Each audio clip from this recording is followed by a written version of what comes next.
Silahkan dokter. Terima kasih Mas Giri atas sambutan awalnya. Assalamualaikum warahmatullahi wabarakatuh. Apa kabar Waalaikumsalam. Bapak Ibu? Alhamdulillah sehat Bapak. Waalaikumsalam Alhamdulillah. warahmatullahi wabarakatuh. Sehat Ibu Rida ya, Pak Ilham, Pak Emmanuel, sehat semua ya. Alhamdulillah siang hari ini kita bisa silaturahmi kembali, kita bisa bertemu kembali. Sekalian Mas mungkin bisa di-share screen sekalian. Siap, Jadi aku hari ini kita akan sharing terkait satu hal penting yang sering dilupakan. Satu investasi penting yang kadang kalau sudah finansially cukup, tapi kalau ini nggak cukup, agak agak kurang sempurna gitu ya. Jadi ini sesuatu yang penting sekali. Jadi kita perlu untuk ketahui bagaimana ini bisa menjadi hal krusial di dalam kehidupan, baik dari sekarang maupun nanti, dan seterusnya. Nah, jadi siang hari ini kita akan sharing terkait pentingnya menjaga masa otot.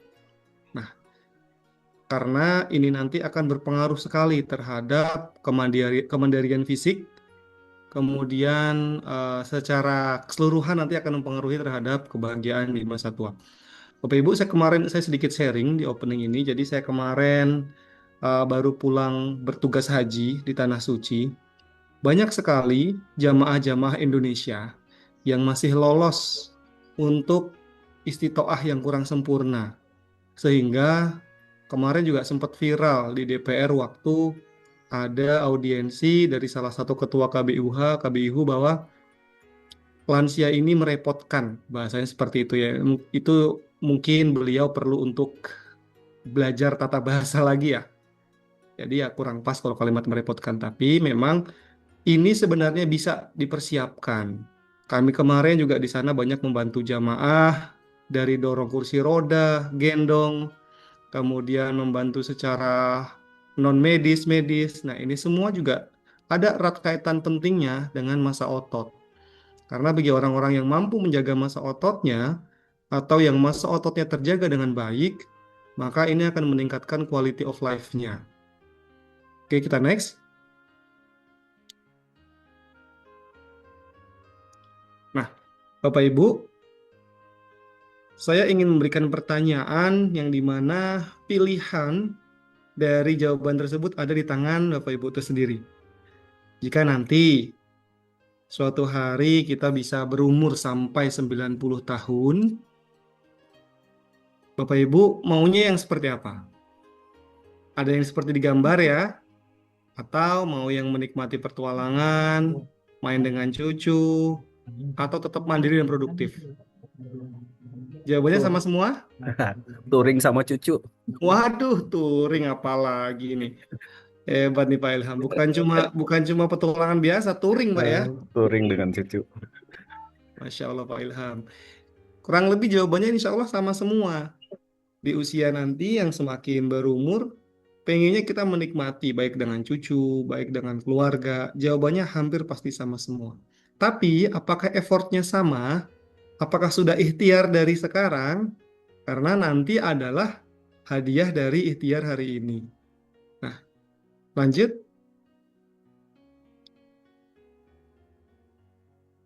Nah, ini kurang lebih timeline kita ya, investasi di masa depan. Ada orang yang mulai kerja umur 25, ada mungkin yang baru 20 sudah mulai kerja, ada yang sambil kuliah, ada dari SMA.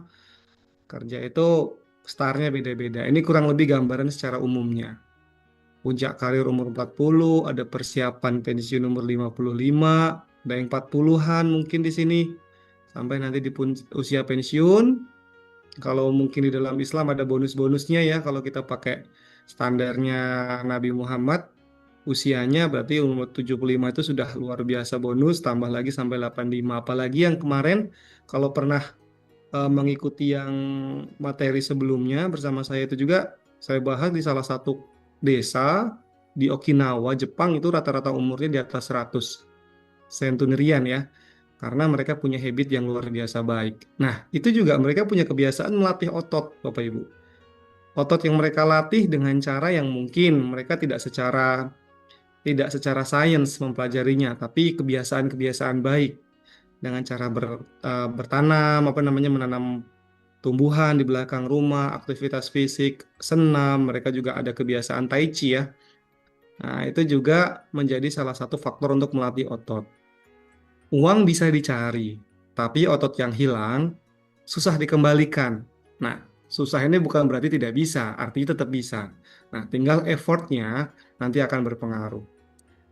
Mungkin Bapak Ibu pernah dengar kasusnya atau kisahnya Deddy Corbuzier yang pernah kecelakaan ya.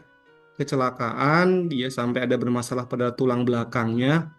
Tulang belakangnya itu kalau secara umumnya itu sudah membuat dia harus dioperasi. Harusnya dia tidak bisa lagi untuk mengangkat atau mengangkat menopang tubuhnya lagi karena kecelakaan itu. Tapi dokter pun sampai heran, sampai kaget karena dia masih bisa tetap berusaha. Ternyata setelah ditelaah lagi, faktor X-nya adalah karena ototnya. Otot ini sebegitu pentingnya untuk dia bisa menopang tulang. Otot, ada tulang yang kuat, tulang yang bagus, tapi kalau ototnya nggak bagus, ya endingnya juga nanti kurang optimal.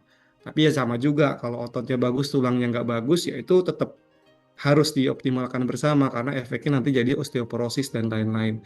Maka pentingnya otot ini juga harus dilatih. Kalau Aderai mungkin pernah Bapak Ibu dengar, beliau ini kalau orang awam menganggapnya ke ibunya itu kurang sopan karena ibunya diwajibkan tidur atau tinggal di lantai 2 padahal umurnya sudah usia senja.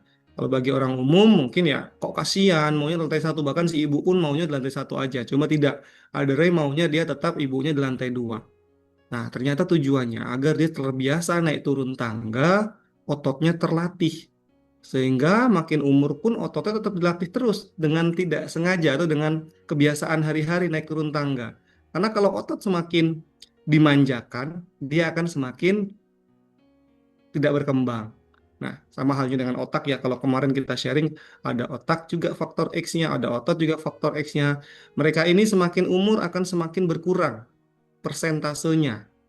Nah, itulah maka perlu untuk dilatih. Next. Nah, organ terbesar di tubuh kita itu adalah otot rangka. Jadi bukan hanya sekedar alat gerak, tapi juga menjadi pabrik metabolisme tubuh yang berpengaruh ke gula, yang berpengaruh nanti faktor diabetes juga ada, yang berpengaruh juga nanti ke kekuatan tubuh kita. Banyak sekali faktor-faktor yang berpengaruh. Nah, kalau massa otot itu sendiri, kalau kita bisa definisikan, itu adalah sebuah gabungan dari berat otot yang dia kalau otot tubuh manusia itu tuh ada banyak contohnya, Pak. Ada otot rangka, otot polos, otot jantung, itu beda-beda strukturnya. Kami kalau di medis itu akan mempelajari perbedaan-perbedaan tersebut. Tapi kita anggap aja sekarang intinya adalah otot. Nah, massa otot itu adalah berat dari keseluruhan otot-otot tersebut. Otot yang menggerakkan mata juga ada, kita bisa lirik kanan, lirik kiri, itu ada ototnya juga ya menggerakkan. Dan itu bisa melatih juga, bisa dilatih juga. Kemudian otot jantung itu juga harus dilatih. Dengan apa Pak Ilham otot jantung melatihnya?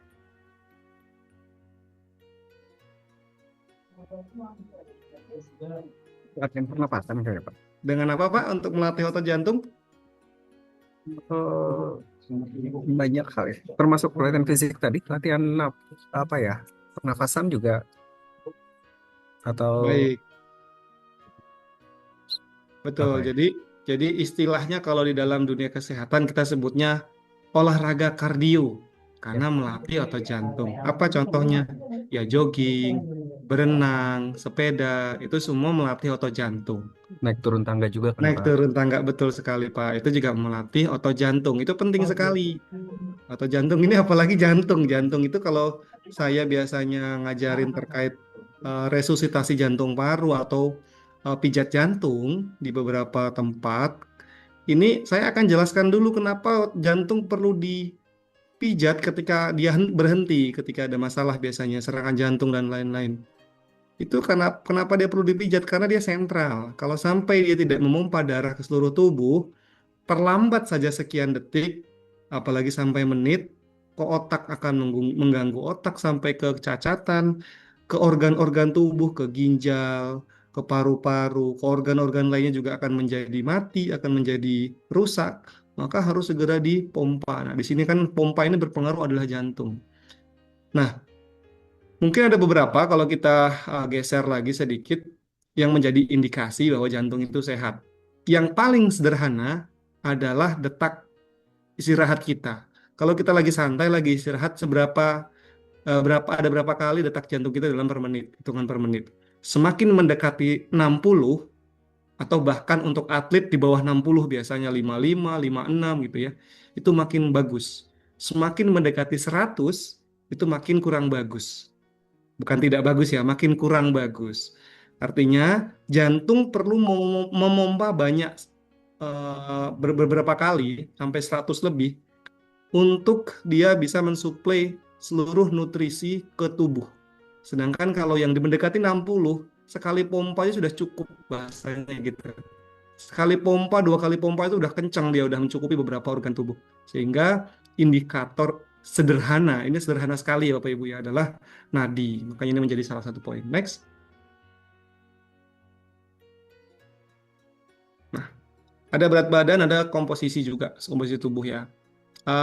Saya kemarin ketika bertugas di Tanah Suci kurang lebih 2 bulan, orang kalau melihat saya kurusan, lah dokter Busa sekarang kurusan ya, habis pulang dari sana, dia bilang gitu. Padahal berat badan saya sama persis Pak, cuma selisih setengah kilo gitu palingnya, baik naik maupun turun. Jadi di range 72, 73, kurang lebih segitu terus. Jadi saya merasa tidak ada perubahan berat badan. Nah, tapi kelihatan lebih kurusan. Nah, ini kemarin juga terakhir saya ketemu dengan guru saya, dokter spesialis rehab medis. Saya tanyakan ke beliau juga, loh, saya ini berat badannya sama dok, tapi kok kenapa orang melihat saya lebih kurusan? Nah, bahasanya disebutkan bahwa karena massa otot kamu bertambah, aktivitas fisikmu yang kamu latih sebelum berhaji, selama berhaji, itu akan melatih massa ototmu. Sehingga nggak kelihatannya kamu lebih ramping. Padahal berat badannya sama. Nah, itulah perbedaannya Bapak Ibu, berat badan dan komposisi. Maka berat badan sama belum tentu sehat. Lemak di dalam tubuh itu akan menjadi beban. Nanti ada analoginya, ada analogi yang bisa saya sampaikan di sini. Massa otot juga menentukan seberapa kuat Anda menopang tubuh. Mungkin di sini ada yang kenal Cristiano Ronaldo. Tahu ya Pak ya, Cristiano Ronaldo, ibu-ibu juga insya Allah tahu ya Cristiano Ronaldo. Itu biasanya dia akan memamerkan massa otot di dalam tubuhnya, persentase ototnya. Tahu ya Bu? Wah, Bu Ella ini udah pasti nih, apalagi dia yang shirtless ya, yang dia ketika dia nggak pakai baju, waduh, badannya bagus banget. Nah, itu juga ototnya. Kalau persentase otot untuk atlet-atlet seperti itu biasanya hitungannya belasan persen. Nah, persentase lemaknya biasanya juga apa namanya juga berkurang. Maka dari itu, untuk berat badan, untuk atlet itu hitungan-hitungan berat badannya beda. Maka ada IMT, pernah dengar indeks massa tubuh yang dihitung pakai rumus berat badan per tinggi badan kuadrat dalam meter. Nah, itu kalau dihitung dengan atlet ya kurang pas juga karena atlet badannya gede, gedenya otot. Jadi kalau dihitung pakai IMT-nya dia obes, perlunya untuk melihat komposisinya. Ototnya berapa lama, berapa banyak, lemaknya berapa banyak. Next.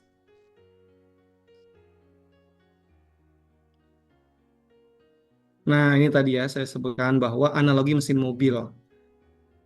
Bagasi mobil itu ibaratnya adalah lemak. Beban yang membuat mobil boros bensinnya. Itu lemaknya. Mesinnya itu adalah otot yang menjadi penggerak utama. Semakin besar mesinnya, semakin bertenaga mobilnya. Nah, makanya ada yang disebut kalau pencinta-pencinta mobil klasik itu kan muscle car gitu ya. Memang otot juga itu bebannya. Jadi dan dia juga mesinnya luar biasa ya. V16 atau apapun itu ya. Ini analoginya ke sana Bapak Ibu. Maka lemak ini menjadi sesuatu yang seharusnya jangan banyak-banyak. Dan untuk mesin, untuk otot itu menjadi analogi mesin itu menjadi harusnya ditingkatkan. Jadi ada banyak faktor. Banyak sekali orang-orang tua yang biasanya kepleset biasa aja, nggak masalah. Makin umur kepleset yang biasa itu menjadi masalah sampai menyebabkan tulangnya patah dan lain-lain. Nah, ini faktor X utamanya adalah juga otot. Selain juga faktor tulang ya, osteoporosis dan lain-lain. Nah, ini otot menjadi hal krusial. Mungkin Bapak Ibu juga sudah pernah ya di sini yang, "Dok, saya tiap hari jogging, saya tiap hari sepedaan, tiap hari berenang. Itu apakah bagus atau tidak? Apakah sudah cukup?" Nah, ini nanti kita akan perlu bahas lebih spesifik lagi. Next. Nah, ini fase penurunan alami di dalam tubuh ya. Ini alamiah. Kalau kita sudah ingat sharing sebelumnya juga sama, otak maupun otot ada penurunan massanya setiap tahun, terutama dimulai di usia 30 tahun. Di usia 30 tahun itu dia mulai menurun massa ototnya. Makin umur, makin banyak menurunnya. Sehingga otak dan otot kalau tidak dilatih itu akan bermasalah. Nah, inilah. Nah, pertanyaan bagus Pak Pras nih. Olahraga apa cocok untuk pensiun dok? Oke, nanti kita bahas Pak. Bagi yang kemarin sudah pernah ikut, tahu jawabannya nih. Mungkin yang udah tahu jawabannya boleh di-share. Olahraga apa yang paling cocok untuk pensiun? Silahkan Bapak Ibu yang tahu jawabannya atau menurut pendapatnya Bapak Ibu.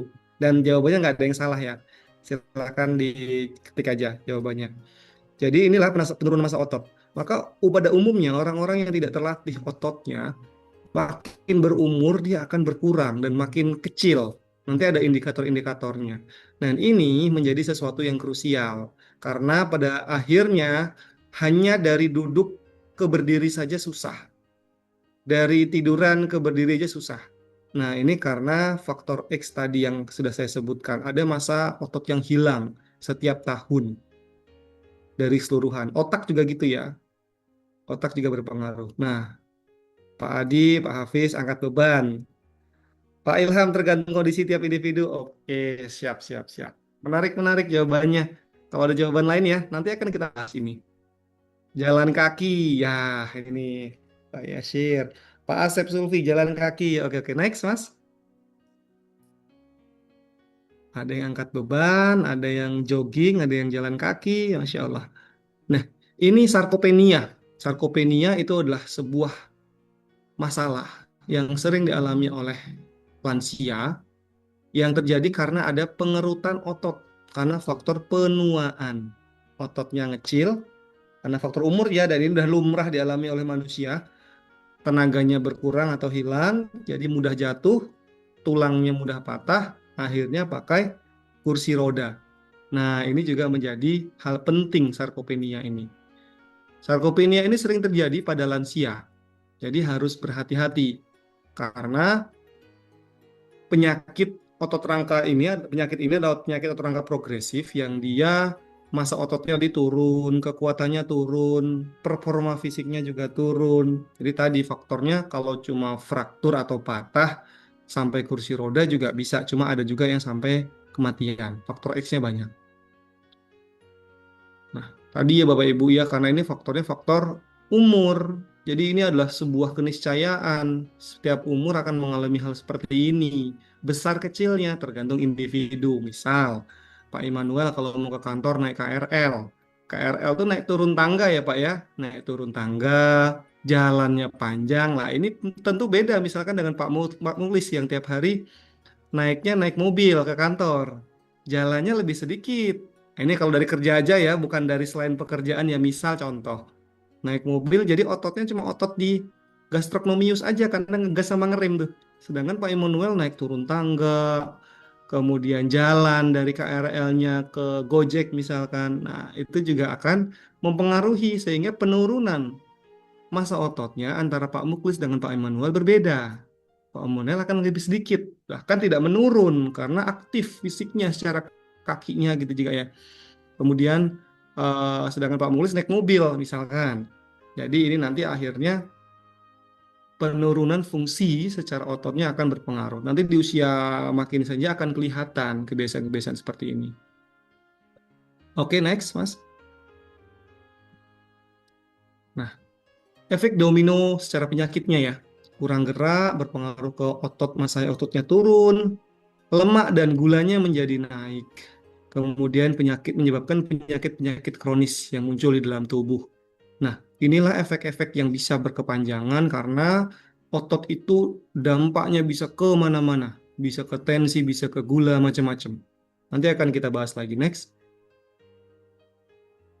Nah, kalau kita mau tes, Bapak Ibu sekarang, itu namanya tes bangun kursi. Jadi, apakah Anda bisa bangun dari kursi tanpa menggunakan tangan? Ada yang nggak bisa? Bisa ya dari duduk, bangun langsung, Pak Ilham langsung praktek? Atau emang udah pasti bisa? Oke, next, Mas. Masih bisa, Pak. Nah, ini ya, kurang lebih. Ini ada tes sederhana. Pak Mukhlis masih bisa, Alhamdulillah Pak Mukhlis. Ada tes sederhana yang bisa dilakukan untuk mensimulasikan seberapa kuat tubuh kita dari ototnya. Tapi ini bukan menjadi indikator apa satu-satunya ya. Jadi dalam 30 detik, tanpa pegangan, tangannya ditaruh di dada, kemudian berdiri dan duduk dihitung dalam 30 detik. Nah, skornya kalau lebih dari 15 kali per 30 detik, artinya 2 detik sekali, itu masih bagus. Cuma kalau 10 sampai 14 kali masih cukup. Nah, kalau kurang dari 10 gimana? Perlu latihan. Bukan berarti jelek, perlu latihan nih, karena ini sesuatu yang bisa dilatih. Jadi bukan berarti langsung selesai, enggak, ini adalah sesuatu yang bisa dilatih. Kalau otot ada namanya, kalau otot depan namanya quadricep femoris, ada gluteus itu otot pantat. Nah, itu juga perlu dilatih sehingga kekuatan tubuhnya semakin optimal. Keseimbangan juga bisa dilihat dari sini. Ini kurang lebih ya. Kalau mau coba nanti silakan Bapak Ibu ya, 30 detik. Kalau lebih dari 15 kali berarti bagus. Kalau kurang dari 10 berarti perlu latihan lagi. Next. Nah, kok ngefek ke diabetes, Dok? Kenapa otot bisa ngefek ke diabetes? Nah, otot itu Bapak Ibu adalah salah satu gudang gula terbesar di dalam tubuh. Karena tubuh kita ototnya banyak sekali.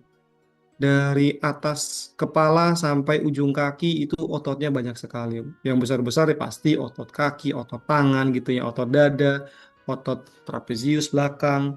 Di dalam tubuh, di dalam wajah aja ada banyak otot yang membuat kita bisa bicara, bisa senyum, meringis. Makanya orang-orang yang terkena stroke biasanya senyumnya asimetris. Ketika diminta senyum, yang satunya naik, yang satunya nggak bisa naik karena ototnya fungsinya turun. Nah, otot itu dipengaruhi juga oleh saraf. Saraf yang mempengaruhi otot tersebut tidak aktif lagi atau fungsinya berkurang karena ada penyumbatan di otak. Itulah penyebab stroke. Makanya nggak seimbang kalau senyum, kalau ngomong jadi pelo. Nah, itu karena faktor otot juga yang berpengaruh. Nah, kenapa dia menjadi gudang gula? Karena tadi ya, saking luasnya otot. Nah, gula nanti akan terserap sempurna kalau ototnya cukup. Tapi kalau gudang gulanya itu kecil, ototnya tipis, gula jadinya numpuk ke otot, jadi nggak kesimpan di dalam tubuh. Jadi akan mengalir di pembuluh darah. Inilah yang menyebabkan diabetes karena gula di darahnya akhirnya banyak. Nah, ini juga berpengaruhnya ke sana, Pak Ibu. Kalau untuk yang gulanya, faktor X lainnya juga bisa. Misalkan untuk dia menyebabkan hipertensi. Nah, ini disebabkan karena massa otot yang rendah itu berhubungan dengan peningkatan kekakuan pembuluh darah. Pembuluh darahnya jadi kaku karena dia nggak bisa fleksibel, naik turun, nggak bisa. Nah, inilah yang mempengaruhi juga terhadap kapasitas aktivitas fisik. Nanti risiko hipertensi lebih tinggi pada usia lebih lanjut. Nah, karena ototnya juga nih. Penyakit jantung juga bisa tadi karena otot jantungnya nggak dilatih, jantungnya jadi nggak kuat, jadi mempengaruhi terhadap penyakit jantung. Tadi ya sarkopenia juga tadi ya, juga berpengaruh. Stroke juga berpengaruh, ada kaitannya dengan sarkopenia. Osteoporosis juga berpengaruh. Nyeri lutut banyak pengaruhnya. Next, kita percepat ya. Nah, otot itu sendiri menjaga seluruh tubuh. Baik jantung, tadi sudah saya jelaskan ya, karena jantung itu adalah otot, isinya kerja dia memompa. Jadi memompanya ini seberapa kuatnya tergantung seberapa hebat kita melatih. Maka atlet itu karena saking dia seringnya melatih, sekali pompa aja udah nyampe ujung tuh, ujung-ujung pembuluh darah. Kan pembuluh darah ada yang besar, ada yang kecil gitu ya. Jadi sekali pompanya dia udah nyampe ke organ-organ ujung. Tapi kalau kita bukan atlet, dia perlu pompanya lebih banyak. Tadi makanya diindikasikan dengan jumlah nadi saat istirahat. Nah, makin mendekati 60 makin oke tuh biasanya atlet tuh.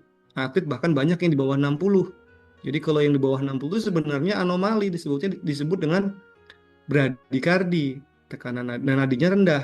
Tapi kalau kita koreksi lagi apakah atlet? Yes, saya atlet, ya udah berarti dianggap normal. Demensia juga akan dicegah dengan otot, menjaga otot tubuh tulangnya jadi lebih kokoh. Kemudian oksigenasi lebih terdistribusi dengan baik.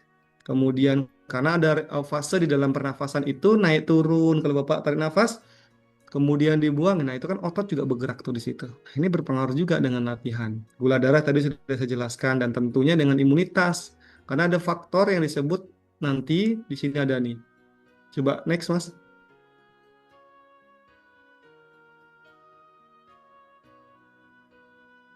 Nah, nanti ada namanya myokinesis. Nah, jatuh itu bukan hal sepele Bapak Ibu. Kalau dalam kalau masih muda oke lah faktor X-nya jatuh biasanya karena faktor ngantuk kurang tidur. Kebanyakan nonton Piala Dunia gitu ya. Cuma kalau faktornya udah tua, faktornya banyak. Bukan hanya faktor kurang tidur, tapi paling sering karena kelemahan otot kaki.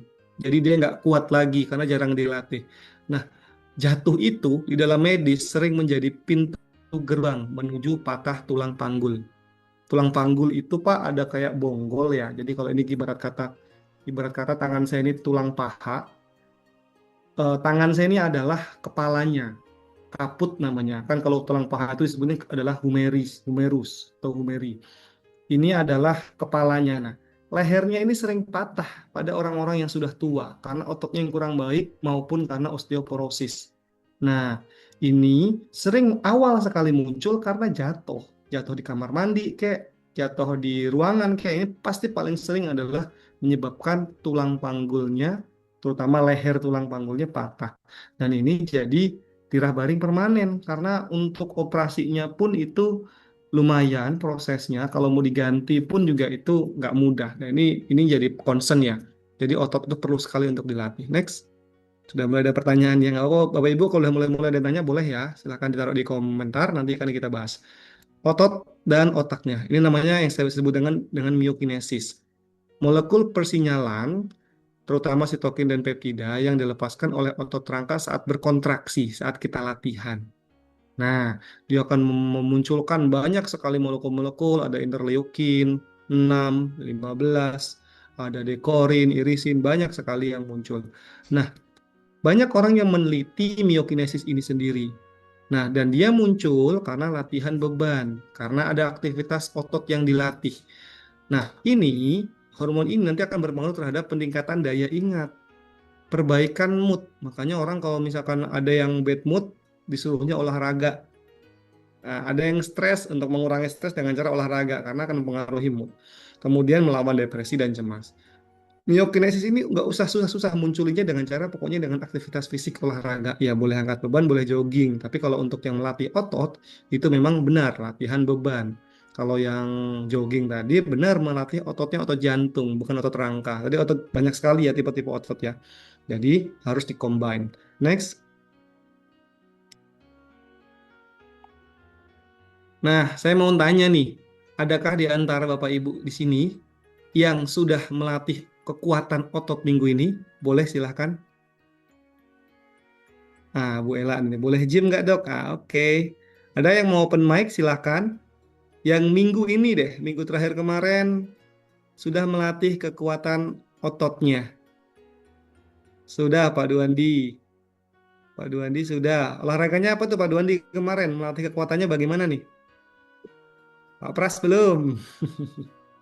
Minggunya belum habis, masih ada Sabtu Minggu nih ya. Padel dan golf. Wah, Pak Bu Smart ya. Pak Ibrahim belum. Oke. Push up. Nah, Bu Umi keren ini. Push up ya melatih kekuatan ototnya.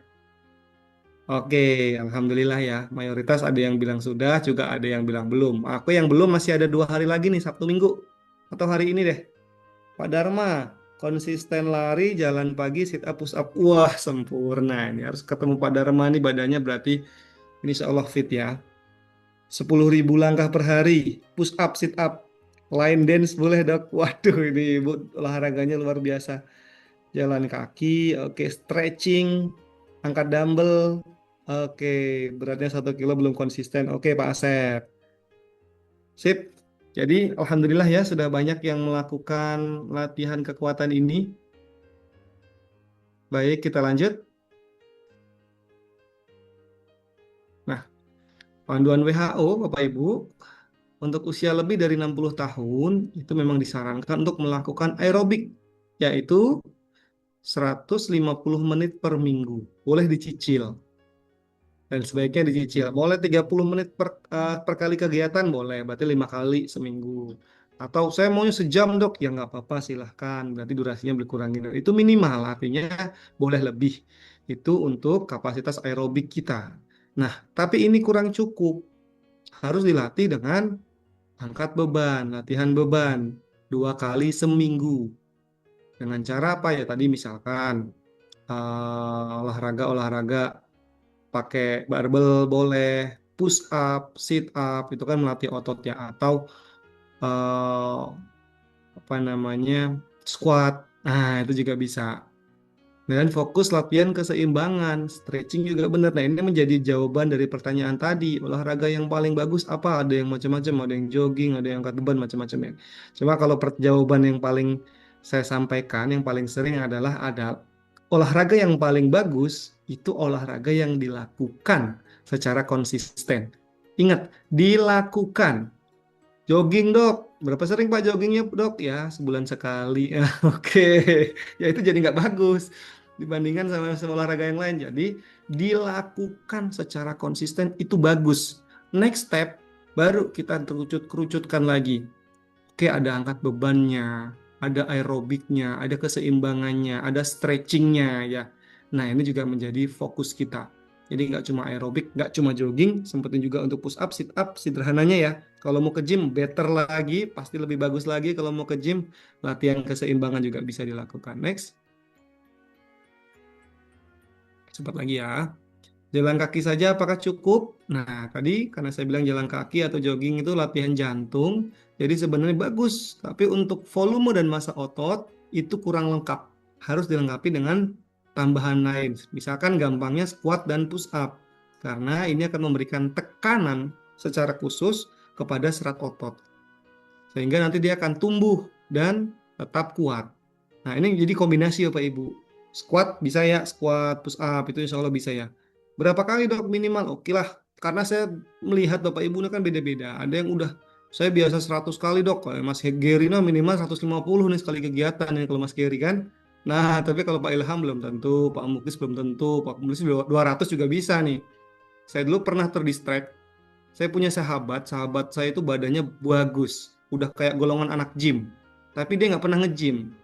Nah, ketika saya tanya apa yang kamu lakukan, jawaban dia adalah saya push up dan sit up. Berapa banyak push up-nya? Saya push up sehari 1.000 kali. Jujur, saya nggak percaya. Karena menurut saya 1.000 kali itu banyak banget. Saat itu angkatan saya sekali push up paling cuma 20-30. Hebat banget dia bisa 1.000, gimana caranya gitu kan. Ternyata ketika dia main ke rumah saya, habis sholat, dia langsung push up. Dan sekali ngangkat push up, dia 100. Sekali push up itu 100. Dan durasinya bisa cepet banget. Lah, berarti dia udah di fase, tubuh dia itu ada sesuatu yang ringan. Dan saya masih di fase waktu itu, tubuh saya sesuatu yang berat. Sehingga 20 aja berat. Maka 1.000 itu tuh nggak masuk akal bagi saya. Bagi dia, 100 itu gampang. Jadi 1.000 itu masih masuk akal. Itu badannya bagus banget. Nah, artinya ini orang beda-beda. Dan ini possibility ini bisa dilatih. Pak Tito Karnavian, Bapak Ibu tahu ya, saya pernah ke rumah beliau ketika kita ada latihan untuk fisioterapi. Saya masih nanya terkait beliau karena ketika kami memasas beliau untuk fisioterapi bersama tim saya, itu badannya keras banget, Bu. Pundaknya itu, wah, kalau kita udah orang lain mungkin kesakitan teriak, Pak Tito itu ditekan belum kurang kuat, kurang kuat. Dan itu otot semua. Ternyata sampai sekarang di usia pensiun, beliau kan udah pensiun ya secara realnya. Tapi beliau masih di Kementerian Dalam Negeri. Itu masih tiap hari bangun tidur, berenang, push up, sit up, pull up. Beliau ada di rumah itu ada pull upnya juga. Itu setiap bangun tidur dan akan tidur. selalu dilakukan. Itu yang wajib. Kalau yang tengah-tengahnya ya beliau nge-gym juga dan lainnya. Oh, pantas di usia seperti itu. Masya Allah luar biasa. Beliau main golf, waduh, fisiknya luar biasa. Karena beliau adalah Kapolri dan juga memang fisiknya pasti dilatih. Faktor X-nya juga berpengaruh. Nah, coba kita menjadikan itu sebagai sesuatu yang bisa kita usahakan ya, istilahnya. Next. Nah, bahan baku otot juga ada faktor X-nya protein. Nah, ini ada gambarannya Bapak Ibu. Ini ada kayak kalau di kita itu salad ya. Ada kacang, tahu, telur gitu ya. Toge. Nah, itu adalah komposisi-komposisi sumber protein lokal di dalam tubuh kita. Nah, kurang lebih ini ya komposisinya itu dia tempe tahu. Nah, ini hitungnya beda-beda ya, 6 sampai 7 gram. Nah, kalau untuk kebutuhannya berapa, Dok? 1 koma 2 gram per kilogram berat badan untuk lansia. Gado-gado atau pecel? Hayo loh nih. Jawabannya apa nih? Tergantung sudut pandang. Oke, jadi protein ini menjadi bahan baku otot, Bapak Ibu. Maka teman-teman yang biasa nge-gym pasti sudah biasa tuh makan telur sehari berapa, Pak? 10. Makan telur sehari berapa, Pak?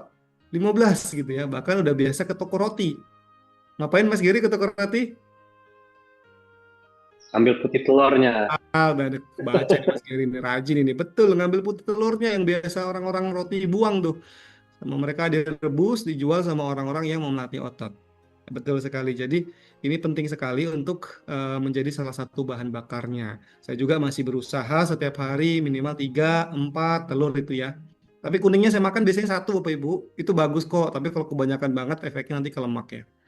Jadi artinya tetap dikurangi. Kalau untuk putih telurnya itu bisa banyak tuh. Next, materinya boleh di-share? Pasti boleh Pak Dedi, tenang aja. Pak Dedi Mulyadi nih, wah Pak Gubernur di sini nih ya.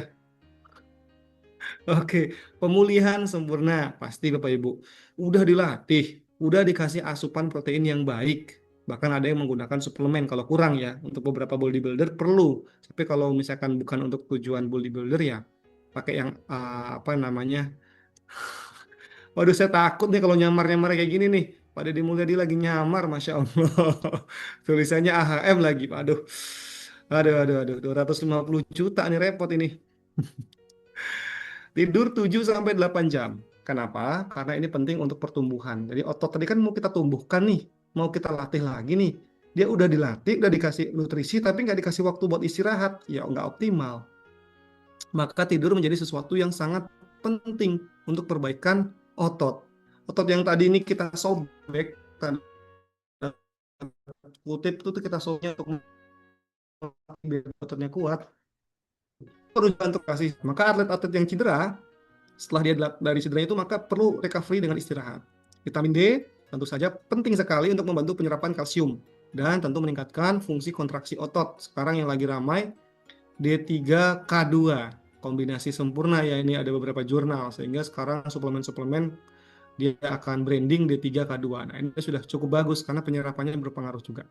Vitamin D-nya tinggi, minum 5.000. Saya waktu di Harom itu saya minum sehari 5.000 untuk vitamin D-nya. Karena waktu COVID kemarin ada penelitian bahwa orang Indonesia ini tinggal di tropis, tapi vitamin D-nya defisiensi, kurang.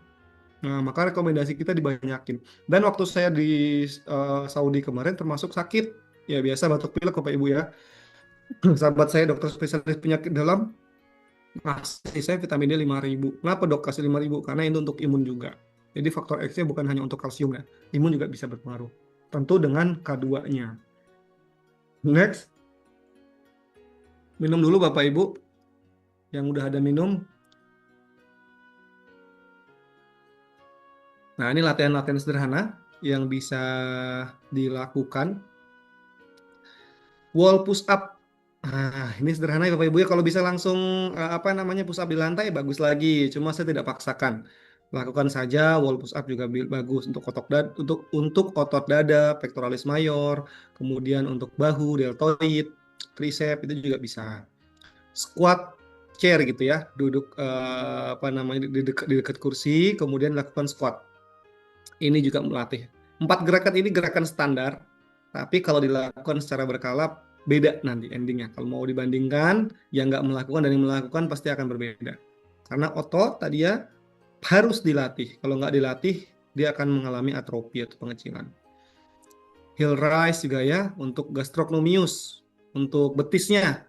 Betis kita itu dilatihnya dengan cara seperti itu, Pak. Berarti gigit jinjit ya, kalau bahasa kita, bahasa awamnya. Atau yang keempat, sit to stand. 4 gerakan ini cukup sederhana kan Bapak Ibu ya? Saya rasa semuanya ini lebih daripada ini. Ah dok, cuma di dinding. Push up-nya saya mah di lantai, kakinya ditaruh di atas gitu ya. Bahkan saya biasanya standing, tangannya di bawah, kakinya di atas tuh. Levelnya lebih tinggi lagi tuh. Iya, seperti itu ya. Kemudian kalau cuma sit to stand, ada juga kalau misalkan kita mau apa namanya, melakukan gerakan squat tapi bersender di dinding. Wall squat kalau nggak salah namanya, saya lupa namanya. Itu kalau dokter jantung biasanya akan menyampaikan bahwa itu berpengaruh terhadap pompa jantung, pompa otot di betis-betis kita, sehingga ini menjadi jantung kedua. Ketika kita melakukan itu, rekomendasinya seingat saya itu 2 menit per hari. Jadi nyender di dinding Bapak Ibu, nyender di dinding tapi lakukan posisi squat. Kayak duduk gitu ya, tapi tanpa kursi. Dah nyender. Berapa lama itu dalam 24 jam, usahakan 2 menit per hari. Ya, paling hitungan 15 detik udah capek, nggak apa-apa istirahat. Bisa 30 detik, hebat lagi. Itu berat. Itu nggak mudah, tapi udah terbiasa, berarti ototnya terlatih. Itu bagus. Nah, itu juga kalau bahasa di dokter spesialis jantung, itu adalah flushing. Jadi pembuluh darah kita langsung dikencengin. Jadi yang ada, kalau di dalam medis ada namanya plak yang nempel-nempel di pembuluh darah, dia akan ke flush, akan bersih gitu ya. Itu juga bisa menjadi faktor yang bisa membantu kesehatan. Next. Udah mulai banyak pertanyaan ini, Mas. Deteksi dini ada namanya SARS-CoV survei. Lingkar betisnya bisa dihitung. Kemudian, nah ini udah ada yang 10 detik nih. Nggak apa-apa Pak, bagus Pak. Itu dilakukan Pak. Harus dilatih 2 menit per hari ya, kurang lebih ya. Sit to stand untuk kekuatan kakinya. Dan tentu saja setelah dilakukan semua ini, lakukan konsultasi kepada tim medis. Lakukan konsultasi kepada tim medis. Oh, saya bisa secara kuesionernya saya aman, lingkar betis saya masih oke, sit testnya masih oke, ya udah bisa dilanjutkan. Nah, sederhananya kuesioner awalnya, next, ini adalah seperti ini. Apakah untuk mengangkat 5 kilo itu kesulitan? Silakan dijawab sendiri, 0, 1, 2. Apakah ketika berjalan di permukaan yang datar ya, itu kita butuh bantuan atau kesulitan? Enggak, bisa jalan semua. Insya Allah sih saya rasa ini bisa semua ya. Kemudian pindah dari kursi, berdiri dari kursi, apakah ada bantuan tangan, harus pegangan kursi, harus pegangan gagang? Kalau enggak berarti 0. Kemudian naik tangga, apakah kesulitan naik tangga 10 anak tangga? Kalau masih aman berarti 0 juga. Nah, berapa kali jatuh dalam setahun terakhir? Kalau lebih dari 4 kali berarti skornya 2. Kalau tidak pernah berarti 0. Ini beda ya, tolong ini jatuhnya bukan jatuh yang kepleset ya. Jatuh yang kepleset, ketabrak sepeda, beda lagi tuh Bapak Ibu ya. Pokoknya jatuh yang sesuatu berpengaruh terhadap kekuatan otot. Kalau skornya 0 sampai 3, itu kita analogikan masih aman. Apalagi 0 sama sekali tidak ada ya, udah itu pasti aman insya Allah.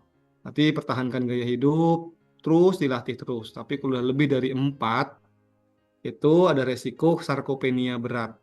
Jadi lebihnya dilakukan pemeriksaan lebih lanjut lagi untuk mengetahui. Ini kuesioner sederhana Bapak Ibu ya. Selain tadi mengukur otot apa namanya betisnya, berapa lebarnya itu berpengaruh juga. Next. Nah, kalau kita ini konsisten menabung, ini saya rasa teman-teman juga di sini pada Pak Lukman, Pak Tutus, Pak Ibrahim, ini pasti nabungnya luar biasa. Bukan cuma nabung, saya rasa yang ikut ISQ ini levelnya bukan nabung ya, Mas Geri ya. Levelnya udah invest semua, udah kemana-mana menganakkan duit gitu ya. Anak duitnya jadi beranak terus nih. Saya rasa ya levelnya udah di situ kalau teman-teman di ISQ nih. Bukan cuma bukan cuma nabung nih. Nah, tapi kalau untuk otot nabung aja deh. Nah, jadi konsisten adalah kunci rekening yang gemuk. Bener ya Bapak Ibu ya, ini orang-orang ahli-ahli keuangan ada di sini insya Allah nih. Pak Bayu Aji, Bu Suma ini ya. Nah, begitu juga dengan otot. Otot ini perlu konsistensi. Sehingga perlu dilatih minggu pertama, minggu kedua. Latihlah otot, sempatkan istirahat ya. Senin Selasa latihan, Rabu istirahat. Kemudian nanti naikin beban juga. Itu ada juga beberapa influencer yang dia umur pensiun malah mulai nge-gym tuh. Wah, badannya bagus. Dan ini akan pasti meningkatkan quality of life-nya. Nah, maka kardio, kemudian tadi ya, latihan kardio, latihan otot, latihan stretching atau keseimbangan, tai chi gitu-gitu ya, berpengaruh juga untuk ke depannya. Next. Kenapa otot penting? Bapak Ibu pasti punya jawaban macam-macam ya. Punya jawabannya sendiri-sendiri. Pak Teguh Wiono juga punya jawabannya sendiri. Kenapa otot itu penting? Pak Asep punya rencana sendiri. Pak Pras juga punya rencana sendiri. Nah, intinya ibadah kita jadi lebih khusyuk. Tentu saja semakin umur, biasanya spiritual akan semakin meningkat. Nah, jadi makin rajin ibadah. Ibadahnya kalau nggak didukung dengan fisik yang oke ya, nanti jadi nggak khusyuk. Jadi susah. Nah, bisa main dengan cucu, tetap mandiri kemana-mana tanpa perlu bantuan, tentu saja bahagia dan produktif. Ini yang paling gampang. Betul ya Bu Ela ya? Ini yang paling gampang. Tentu ada yang lain kalau Bu Ela, dok nggak cuma itu dok, kalau saya mau ke Paris. Saya mau ke Paris. Parisnya Paris Indonesia atau Paris luar negeri nih. Kalau di Indonesia kan Parangtritis ya Bu Ela ya. Di Jogja tuh. Atau mau ke mana? Belgia, mau ke Argentina, mau nonton final Piala Dunia. Nah, itu juga salah satu hal penting kalau ototnya nggak siap, ya nggak nikmat rasanya. Nikmat tapi kurang nikmat gitu ya. Next, Pak Yasir mau ke Lenteng Agung, Masya Allah, LA. Oke, jadi tabungan finansial memang penting untuk pensiun, pasti. Dan sudah banyak teman-teman di sini di SQ yang bahas ya, kemarin sudah dikasih banyak pencerahan tentu dengan coach-coach kita, dengan Kang Maman biasanya ya yang sering-sering sharing juga. Tapi ada satu tabungan yang sering dilupakan. Dan ini kayaknya sudah deh nggak apa-apa deh saya pakai uang sebagian saya untuk bisa dapat ini lagi, tapi susah. Dan itu nggak berarti, artinya harus dilatih. Ini nggak bisa digantikan dengan uang seberapapun. Harus effort kita sendiri. Jadi ini penting sekali untuk tabungan masa depan, yaitu untuk menabung masa otot. Makin kuat, tabungan tersebut makin banyak, insya Allah nanti akan semakin optimal, quality of life semakin meningkat. Jadi kita mulai nabungnya, saya yakin sudah banyak yang mulai ya. Kita mulainya lagi dari sekarang, lebih konsisten dan komitmen. Next, baik terima kasih Bapak Ibu atas waktunya, jazakallah khair. Kalau ada pertanyaan, udah mulai banyak ini masih ada pertanyaan, silahkan dimulai dari mana dulu nih? Silakan. Mungkin kalau ada yang langsung ingin open mic atau open cam-nya juga silakan agar Betul, lebih betul. interaktif. Boleh. Silakan Bapak Ibu yang ingin bertanya. Kalau tidak mungkin kita bahas yang di kolom chat dulu kali ya, Dok ya. Boleh. Udah banyak ini. Dari atas saja masih kayaknya masih Bu Rida yang pertama ya? Izin bertanya, Pak. Oh boleh, boleh. Ya, silakan Pak. Pak, tadi di kolom chat itu ada yang menanyakan juga, mungkin halnya sama dengan saya. Ya, tentang ligamen itu ya, kan katanya ligamennya pernah cedera gitu. Baik. Nah, itu dengan cederanya ligamen itu, Mm-mm. apakah kita uh, bisa beraktivitas yang normal atau yang berat gitu ya. Jadi kasusnya gini, saya dulu di lutut itu ya, di lutut itu kan ada cedera ligamen gitu kan setelah dilakukan MRI itu kan. Nah itu sempat beberapa tahun itu saya berhenti apa kegiatan olahraga yang loncat-loncat gitu Pak, seperti badminton gitu kan. Nah, tetapi setelah 2 tahun saya merasakan jenuh gitu ya, tidak olahraga itu, saya kembali beraktivitas lagi gitu. Berjalan seperti biasa gitu ya. Bisa bahkan kadang juga oper oper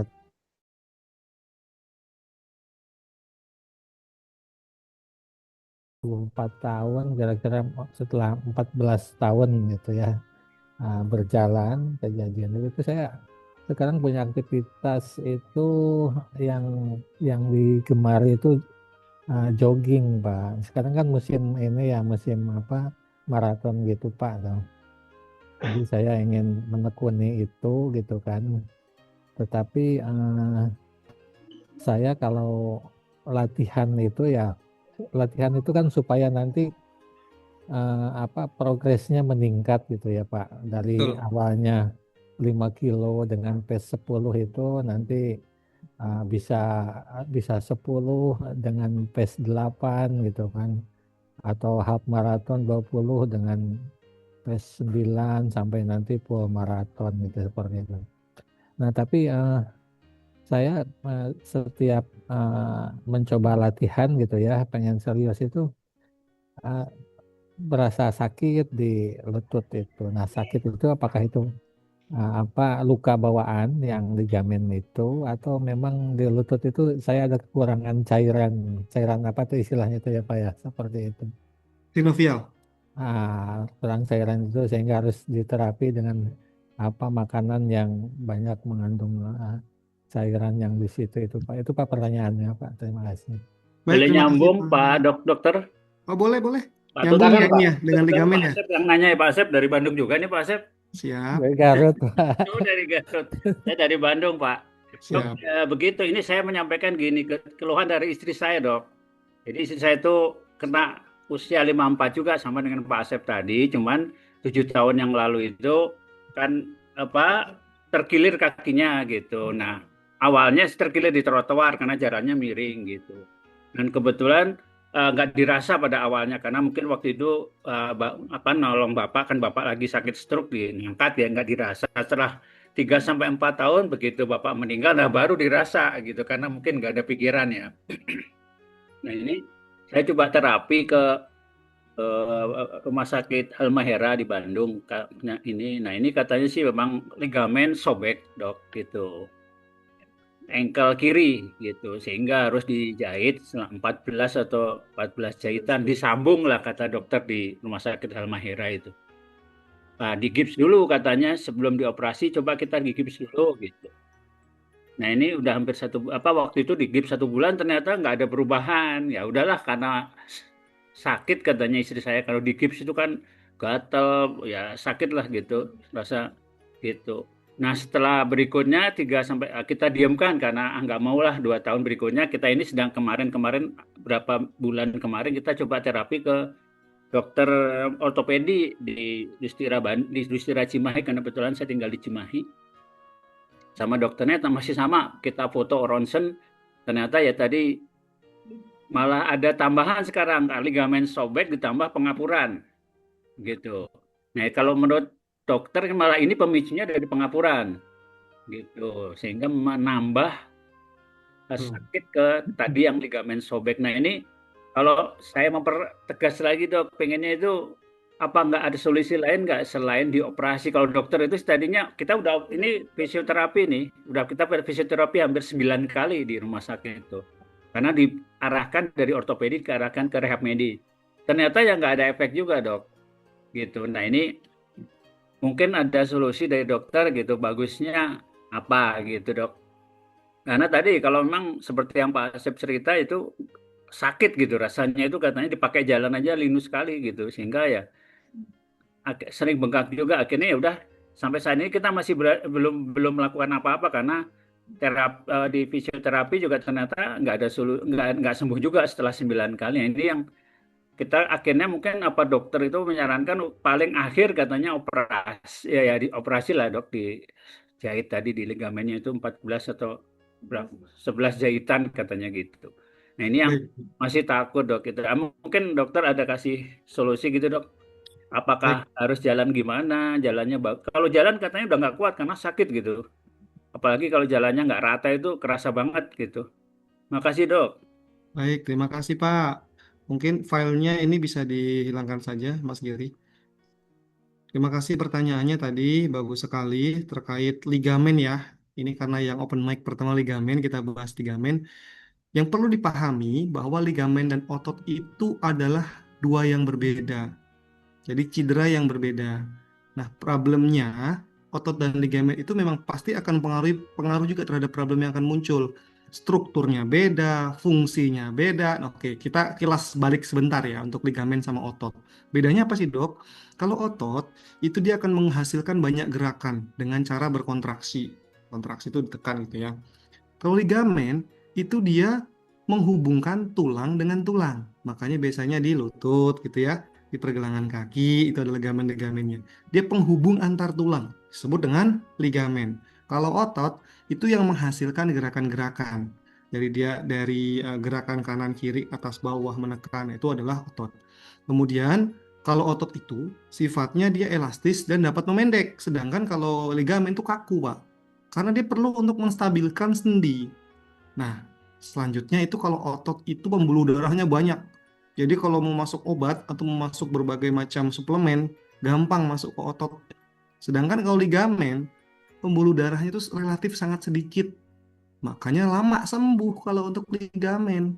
Faktornya itu karena dia mau lewat mana masuk suplemen atau masuk nutrisi atau masuk apa namanya vitamin.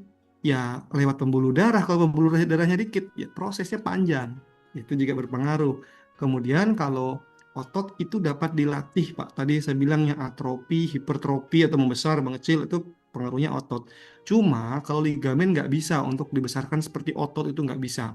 Tetapi tetap bisa dikuatkan secara fungsinya dengan latihan yang tepat.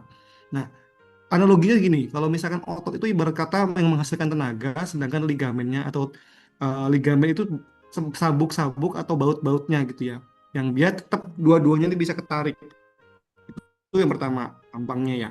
Nah, kalau sobek, tadi ligamennya udah ketahuan sobek, bapak dan ibu tadi kan istrinya juga sobek juga ya, bapak juga tadi ligamennya sobek, tapi ini saya appreciate banget ya, levelnya bukan jogging, udah maraton nih, levelnya luar biasa nih. Saya juga punya guru di Solo dulu, udah dosen, udah hampir 82 tahun. Beliau sprinter, 82 tahun sprint Pak olahraganya Pak. Tapi internasional. Jadi kalau latihan sprint itu dia, kalau lomba itu di Brazil gitu ya. Sprinter sesama lansia tapi ya, dia sering juara. Nah ini nih termasuk golongan-golongan luar biasa nih. Di umur segini malah dia aktif untuk melakukan olahraga-olahraga luar biasa ekstrim ya. Grade-nya berpengaruh Bapak Ibu. Grade 1, grade 2, grade 3 atau apa nih grade yang dialami terhadap masalah ligamen sobek tersebut. Nah, tadi kan apa namanya membahas apakah kalau yang kedua nih apakah sudah seperti itu levelnya, sudah sampai sakit, dokter ortopedi sudah sampai melakukan pemeriksaan, pasti sudah nego dan diarahkan ke rehab medis belum ada perbaikan. Ya kalau secara letter leg memang harus dilakukan perbaikan atau dijahit gampangnya ya. Atau kalau belum puas lakukan second opinion. Second opinion ini biasanya coba cari ortopedi lain atau ortopedi yang spesifik ke olahraga. Mungkin dia spesifik kan kalau spesialis itu ada subspesialisnya lagi ya Pak Ibu ya, yang memang memahami lebih dalam lagi. Mungkin ada opsi-opsinya. Tapi kalau masalah ligamen biasanya paling sering memang adalah operasi atau fisioterapis atau rehab medis ya turunannya. Nah, memang seperti itu Bapak Ibu. Pakai apa namanya brace atau pakai di gip tadi ya, itu kan untuk memfiksasi. Harapannya ketika nggak banyak gerak, dia nyatunya lebih bagus. Cuma kalau memang nggak berhasil juga, dilatih dengan rehab juga emang sudah. Saya yakin rehab ini setelah nego kan Bapak Ibu ya. Yang tadi yang nanya Pak ya, pasti udah nego, udah direhab dulu, rehab ternyata belum ada perbaikan, sehingga akhirnya diputuskan untuk lakukan operasi. Nah, kalau masih ragu-ragu, coba cari second opinion. Karena medis itu seni, Pak. Saya sama dokter lain sama-sama sakitnya masalah ligamen bisa pendapatnya berbeda. Karena itu pola pikir kita berbeda, pengalaman kita berbeda. Sehingga ini adalah seni dunia kesehatan. Saya dengan dokter lain sama-sama batuk pilek, yang sakit obatnya bisa beda. Dan itu dasarnya sama, dasarnya benar. Cuma cara menyampaikan cara yang lainnya juga beda-beda. Nah, itu ya Bapak Ibu ya. Jadi terkait ligamen. Tadi Bentar kalau dok, sudah Izin bertanya dok. ya. Kalau yang di operasi itu dok, itu menjamin menjadi sehat kembali nggak seperti sedia kala gitu dok? Baik, kalau misalkan sampai dioperasi Pak ya, Ya. levelnya kalau misalkan sudah sampai sekarang sakit, sudah dengan fisioterapi, sudah dengan rehab medis belum ada perbaikan, levelnya sekarang ini adalah mengurangi nyerinya dulu. Setidaknya yang tadinya ada nyeri jadi nggak ada nyeri. Nah, untuk fungsi itu yang perlu latihan lagi Pak. Karena kenapa? Ligamen yang saya bilang tadi, satu faktor X saja, pembuluh darahnya itu sedikit yang mengaliri ligamen. Sehingga proses penyembuhannya perlu lama. Bisa nggak kembali seperti semula? Nah, dikembalikan lagi kepada pasiennya, nutrisinya cukup enggak? umurnya berapa, kemudian aktivitas dan latihannya bagus nggak. Nah, ini akan berpengaruh. Apakah bisa kalau semua disampaikan dokter, misalkan, oh Bapak umur sekian harus minum yang ini ya, suplemennya dan lain-lain, kemudian latihannya harus ini ya, bisa dilakukan, insya Allah. Kalau dari literatur medis, dia akan membaik lagi. Tapi faktor U Pak ya, berpengaruh juga. Makanya faktor U ini disuplai biasanya disolusikan dengan suplemen, disolusikan dengan yang lainnya. Nah, ini pengaruhnya banyak. Gitu. Kalau secara medis, kita kan kalau bicara medis itu kan bicara sains, bicara evidence based medicine. Jadi nggak boleh sembarang ngomong, harus ada dasar jurnalnya. Nah, tapi kalau sudah dioperasi, ini adalah sebuah jurnal yang udah pasti bagus kalau emang sudah dilakukan pencegahan sebelumnya nggak membaik. Gitu. Ini adalah opsi terbaik. Makanya, tapi kalau misalkan masih ragu, ya boleh lakukan dengan cara second opinion. Coba ke dokter ortopedi yang lain. Apakah jawabannya akan sama?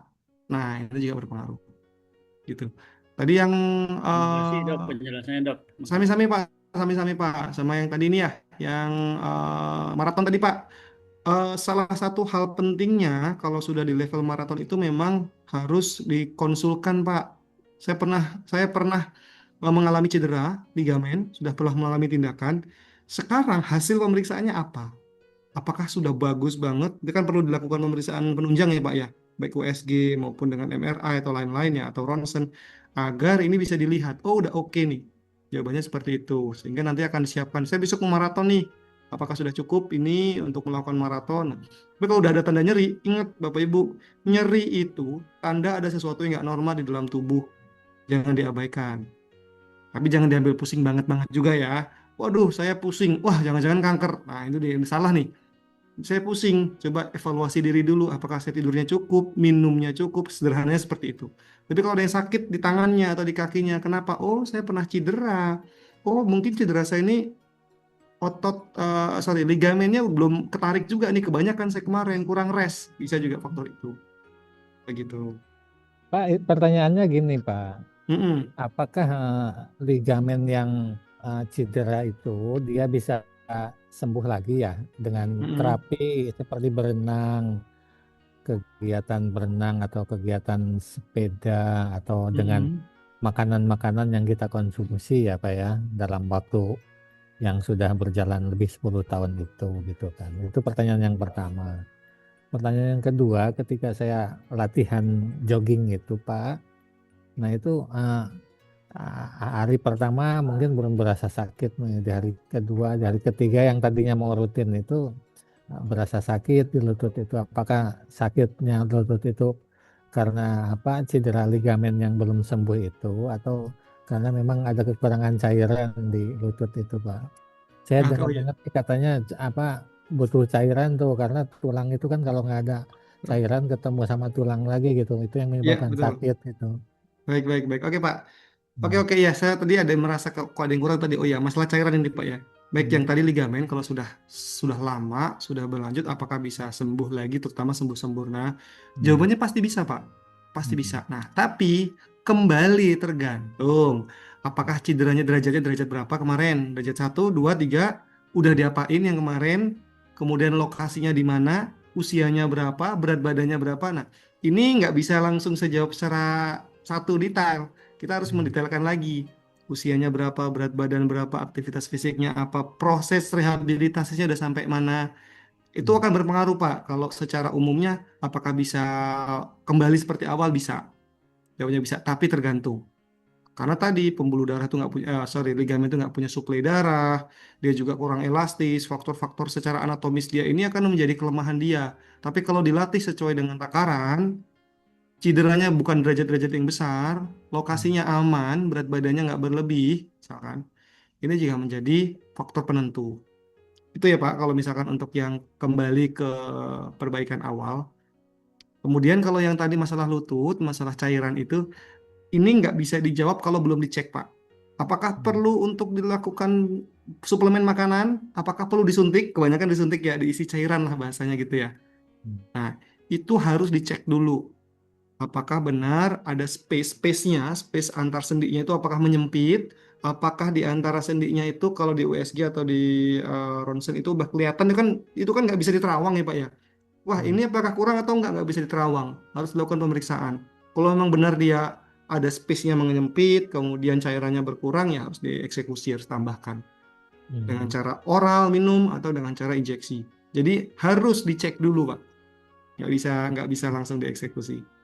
Kita harus hati-hati kalau medis. Begitu ya, Pak. Semoga bisa Ya. menjawab, Pak. Oke, Pak Asep, semoga bisa menjawab Pak Asep dan Pak Titus tadi. Kita ke kolom chat dulu, Dok. Oke.